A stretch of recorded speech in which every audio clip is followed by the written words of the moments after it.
How to change TikTok profile picture. Hello everyone, welcome back to our channel. Now let's get started.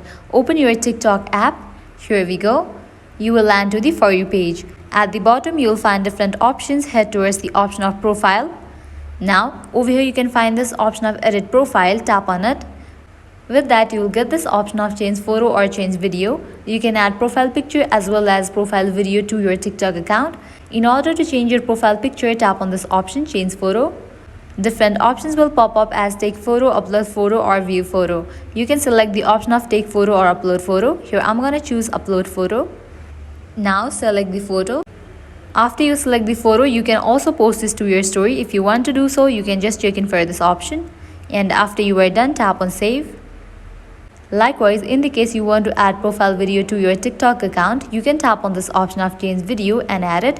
So this was all for this video. This is how you can simply change your TikTok profile picture. At the end, if you guys find this video helpful, make sure to like, share and subscribe. Thank you.